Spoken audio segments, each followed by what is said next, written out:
अस्सलाम वालेकुम students, I am ज़ैन तबस्सुम और आप लोग देख रहे हैं ज़ैन एकेडमी चैनल। तो आज की इस वीडियो में हम derivation of charge to mass ratio जो है, कहने का मतलब ये है कि ये जो वैल्यू आ चुकी है, ये जो रेशियो आ चुकी है, ये किस तरह डिराइव किया हुआ है, किसने डिराइव किया हुआ है। तो आज हम डेरिवेशन जो है देखेंगे और इस वैल्यू से फिर बाद में इलेक्ट्रॉन का मास भी मालूम हुआ चार्ज टू मास रेशियो से। तो यहाँ पे कुछ इस तरह हुआ कि जे थॉमसन एक साइंटिस्ट था। उन्होंने वो कैथोड रेज वाला जो सर विलियम क्रुक ने परफॉर्म किया था वही एक्सपेरिमेंट किया। तो यहाँ पे उन्होंने क्या किया, यहाँ पे कैथोड लगाया, यहाँ पे एनोड लगाया। इसके अलावा यहाँ पे इसको हाई वोल्टेज के साथ बैटरी के साथ कनेक्ट किया। इसके अलावा इसने ये ट्यूब इस तरह डिज़ाइन किया कि यहाँ पे फ्लोरेसेंट स्क्रीन लगाया। फ्लोरेसेंट स्क्रीन जिंक सल्फेट का बना हुआ था और फ्लोरेसेंट स्क्रीन जो है ये काम करता है कि जैसे ही इसके ऊपर रेडिएशन लगता है यहाँ पे, तो यहाँ पे फ्लोरेसेंस प्रोड्यूस होता है। इट मीन्स कि उसको पता चलता था कि अब यहाँ पे जो रेज़ आ रही है ये कहाँ पे स्ट्राइक करती हैं। तो फ्लोरेसेंस प्रोड्यूस होता था, उसको मालूम होता था कि यहाँ पे स्ट्राइक करती हैं, यहाँ पे करती हैं या यहाँ पे करती हैं। इसके अलावा इसने एनोड में एक सुराख छोड़ा। सुराख क्यों छोड़ा? सुराख इसलिए छोड़ा क्योंकि यहाँ पे कैथोड इस साइड से भी प्रोड्यूस होते थे, मतलब यहाँ पर भी आते थे, इसके साथ स्ट्राइक करते थे, यहाँ पर भी आते थे, स्ट्राइक करते थे। लेकिन जो रेज़ इस सुराख की तरफ सीधा आते थे वो इसको क्रॉस करके यहाँ पे आके स्ट्राइक कर देती। फ्लोरेसेंट स्क्रीन जो है उसके ऊपर फ्लोरेसेंस प्रोड्यूस कर सके। तो जैसे ही यहाँ पे ये रेज़ निकल गई इस सुराख से, तो यहाँ पे उन्होंने स्ट्राइक किया। स्ट्राइक करने के बाद फ्लोरेसेंस प्रोड्यूस हुआ और जे थॉमसन को मालूम हुआ कि अब स्ट्राइक कहाँ पे हुआ, इस पॉइंट पे हुआ। और इस पॉइंट को उन्होंने नाम दिया, या मैं अपने आप से नाम देता हूँ कि ये पॉइंट 1 है। ठीक, इसके बाद जे थॉमसन ने फिर क्या किया, फिर ऐसा किया कि यहाँ पे इलेक्ट्रिक फील्ड अप्लाई किया इसके ऊपर। अब इलेक्ट्रिक फील्ड जो है वो हम करेक्टरिस्टिक में भी पढ़ चुके हैं कि यहाँ पे जो कैथोड है इसके ऊपर नेगेटिव चार्ज होता है और ये पॉजिटिव पोल की तरफ डिफ्लेक्ट होती हैं। तो यहाँ पे इन्होंने पॉजिटिव पोल रखा, यहाँ पे इन्होंने नेगेटिव पोल रखा। फिर यहाँ पे इलेक्ट्रिसिटी पास की हाई वोल्टेज के साथ, रेडिएशन निकला। जैसे ही यहाँ पे आया वो डिफ्लेक्ट हुआ और किस पॉइंट पे लगा, जाके यहाँ पे इस पॉइंट पे लगा। यानी अगर ये हमारे पास फ्लोरेसेंट स्क्रीन है ये, तो यहाँ पे पॉजिटिव चार्ज, यहाँ पे नेगेटिव चार्ज। पहले जब इलेक्ट्रिक फील्ड अप्लाई नहीं किया था उस वक्त ये सीधा जा रहा था, लेकिन जैसे जैसे इसके ऊपर इलेक्ट्रिक फील्ड अप्लाई किया तो ये मुड़ के यहाँ पे लगा। यहाँ पे स्ट्राइक किया तो यहाँ पे फ्लोरेसेंस प्रोड्यूस हुआ। फिर जे थॉमसन को मालूम हुआ कि यहाँ पे स्ट्राइक किया और फिर उन्होंने इस पॉइंट को नाम दे दिया 2। ठीक, इसके अलावा इन्होंने फिर मज़ीद क्या किया, यहाँ पे जो इलेक्ट्रिक फील्ड है इसको ऑफ कर दिया या इसको रिमूव कर दिया। यहाँ पे मैग्नेटिक फील्ड अप्लाई किया। अब मैग्नेटिक फील्ड जो है मैंने अच्छी तरीके से डिज़ाइन नहीं किया हुआ है, लेकिन ये हमारे साइड के है, ये ब्लैक बोर्ड साइड के है। मतलब यहाँ पे जो ट्यूब है उस साइड पे नॉर्थ है और हमारे साइड पे साउथ है। ये बुक में अच्छी तरह डिज़ाइन किया हुआ है। अब यहाँ पे जैसे इसने नॉर्थ और साउथ जो है वो रखे, मतलब मैग्नेटिक फील्ड अप्लाई किया, फिर यहाँ पे इलेक्ट्रिसिटी पास की इसके ऊपर हाई वोल्टेज के साथ, और यहाँ पे जो फ्लोरेसेंस सूर्य की कैथोड रेस था वो यहाँ पे आके इस तरह जाके यहाँ पे डिफ्लेक्ट हुआ और इस पॉइंट को उन्होंने नाम दे दिया 3। यानी अगर मैं इस तरह कहूँ कि यहाँ पे जो इलेक्ट्रिक फील्ड है इसको बंद किया, यहाँ पे मैग्नेटिक फील्ड अप्लाई किया, ये है क्या है, मैग्नेटिक फील्ड है। यहाँ पे नॉर्थ, यहाँ पे साउथ, यानी ये हमारे साइड पे है, ये उस साइड पे है। अब यहाँ पे सीधा जाके ये नॉर्थ की तरफ जाएगा और यहाँ पे टकराएगा। ठीक, पहले सीधा जा रहा था। इस तरह एक्सपेरिमेंट किया। इसके बाद मज़ीद उन्होंने क्या किया, उन्होंने दोनों फील्ड एक साथ अप्लाई किया, लेकिन इस तरह सेट किया कि मान लो पहले इलेक्ट्रिक फील्ड जो है उसको अप्लाई किया, यहाँ पे रेज़ आ रहा था के तौर रेज़। उसके बाद इसने मैग्नेटिक फील्ड भी साथ अप्लाई किया, फिर वो पावरफुल था। उन्होंने यहाँ से जो कि तौर रेज़ है वो खींच कर यहाँ पे लाया, मान लो यहाँ पे लाया। फिर उसने ऐसा मैग्नेटिक फील्ड जनरेट किया कि उसका स्ट्रेंथ थोड़ा बहुत कम था।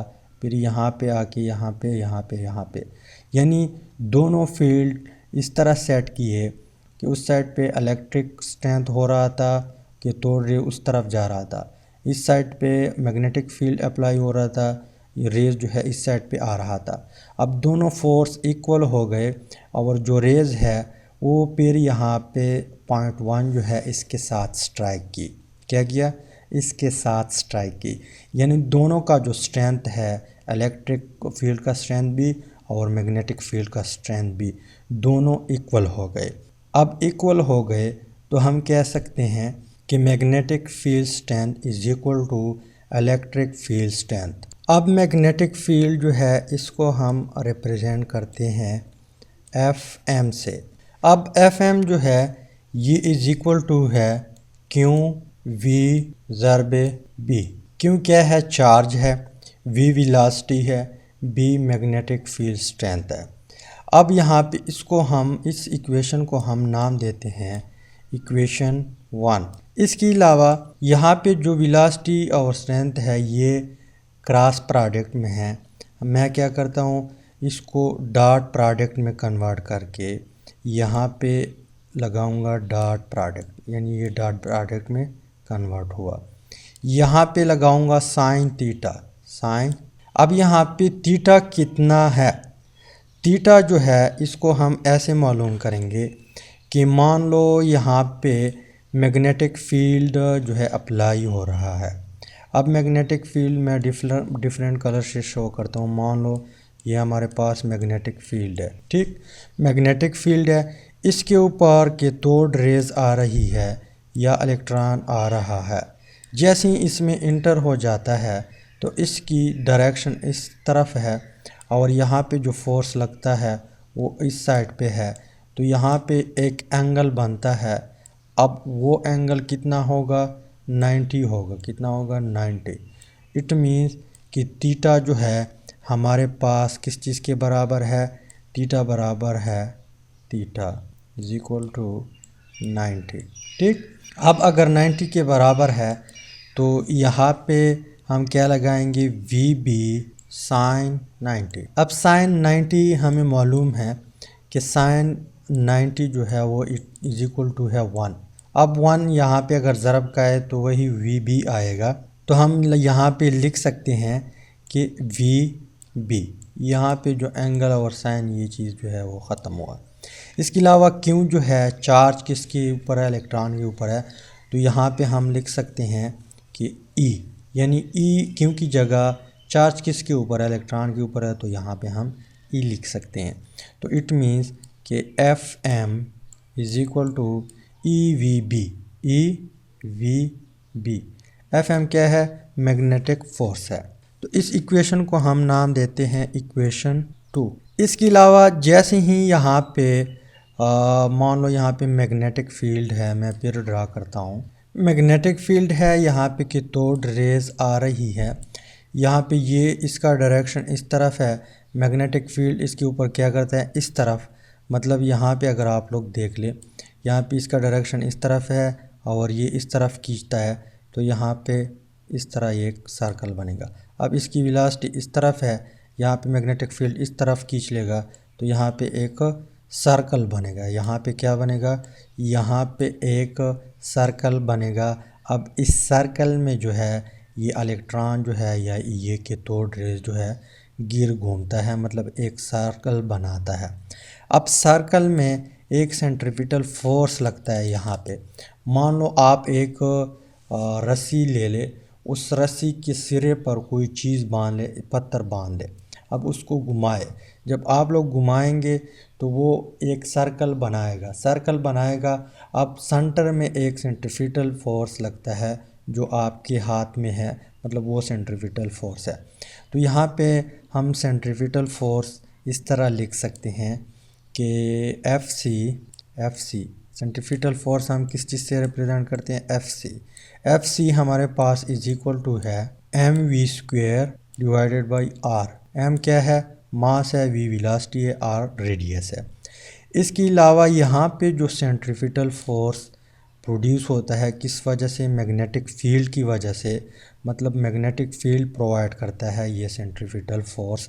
तो यहाँ पे हम कह सकते हैं कि F M magnetic field is equal to F C. अब इस इक्वेशन को आप लोग थर्ड मान लें, ये 2 है, ये इक्वेशन हमारे पास 3 है, ये इक्वेशन हमारे पास 4 है। अब इक्वेशन 4 में वैल्यू पुट करें, put the value of F M and F C in equation 4।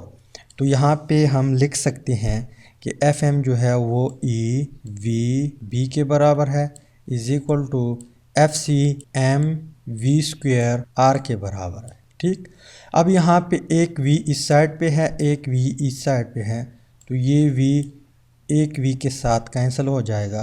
तो हमारे पास आंसर आएगा E B is equal to M V R. ठीक, इसके बाद क्या होगा, इसके बाद यहाँ पे ये m मल्टीप्लिकेशन में है, इज इक्वल टू से इस साइड पे लाएंगे तो ये डिवाइडेड में कन्वर्ट होगा, मतलब m डिनोमिनेटर में होगा, यहाँ पे e होगा। अब यहाँ पे b जो है ज़रब में है, इस साइड पे लाएंगे तो मल्टीप्लाई हो जाएगा, सॉरी डिवाइडेड हो जाएगा। तो e इज़ इक्वल टू, या यहाँ पे मैं थोड़ा नीचे लिखता हूँ, E M is equal to v बटे बी आर। अब इस इक्वेशन को हम इक्वेशन 5 मानते हैं, इक्वेशन 5 मान लिया। और इक्वेशन 1 में, या पहले मैंने आप लोगों को बताया था कि यहाँ पे लिखता हूँ कि एफ एम यानी मैग्नेटिक फील्ड स्ट्रेंथ जो था, magnetic field strength F M वो इज इक्वल टू था इलेक्ट्रिक फील्ड स्ट्रेंथ के, यानी एफ ई के बराबर था। अब यहाँ पे एफ एम जो है ये हमें मालूम है कि किस चीज़ के बराबर है, ई वी बी। और ये किस चीज़ के बराबर है, ई। एक बड़ी ई है, एक छोटी ई है। ये स्ट्रेंथ ऑफ इलेक्ट्रिक फील्ड है, यहाँ पे ये चार्ज ऑफ इलेक्ट्रॉन है। ठीक, ये क्या है, ये ई इलेक्ट्रिक फील्ड स्ट्रेंथ, और ई क्या है, चार्ज ऑन इलेक्ट्रॉन। तो एफ एम अगर बराबर है एफ ई के, तो हम यहाँ पे वैल्यू पुट करते हैं, वैल्यू इस तरह पुट करते हैं कि E V B is equal to E.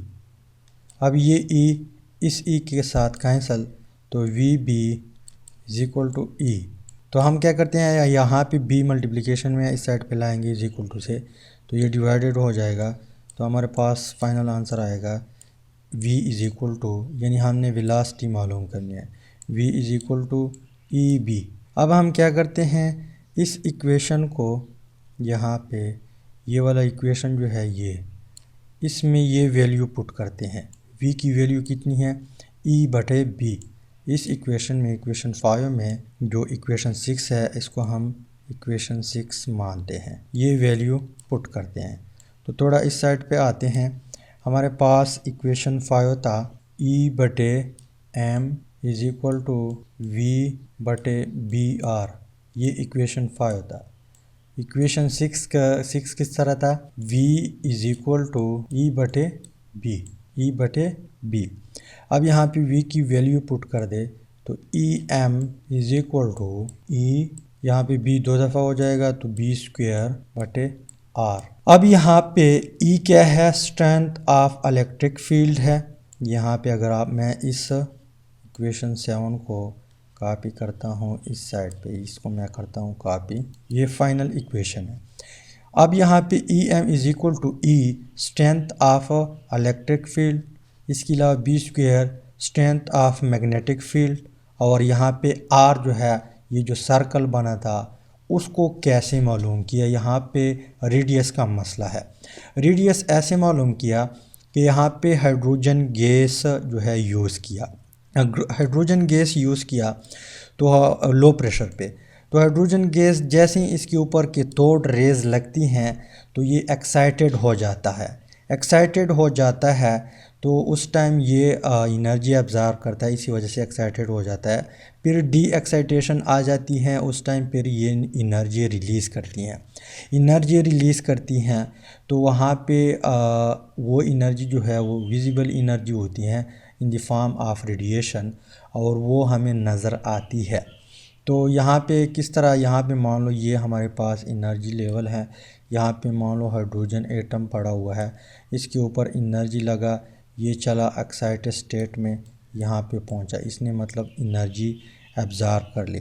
अब ये फ़ौरन ये डी एक्साइटेड होगा तो इस टाइम ये रेडिएशन रिलीज़ करेगा, रेडिएशन रिलीज़ करेगा तो ये हमें नज़र आएगा, ये हमें नज़र आएगा, नज़र आएगा। अब ये इतना ज़्यादा फासला नहीं, बहुत छोटा फासला है, तो इसी फासले से हम मालूम कर सकते हैं। मान लो यहाँ पे हमने हाइड्रोजन गैस यूज़ किया हुआ है, अब कैथोड रेज जो है ये इलेक्ट्रिक फील्ड या मैग्नेटिक फील्ड जो है डिफ्लेक्ट करता है, डिफ्लेक्ट करता है तो यहाँ पे हाइड्रोजन गैस के ऊपर भी लगता है और हाइड्रोजन गैस फ़ौरन एक्साइटेड हो जाता है, एक्साइटेड होने के बाद ये डी एक्साइटेड हो जाता है, इसी एरिया में एक्साइटेड और डी एक्साइटेड ये एनर्जी रिलीज़ करता है in the form of radiation.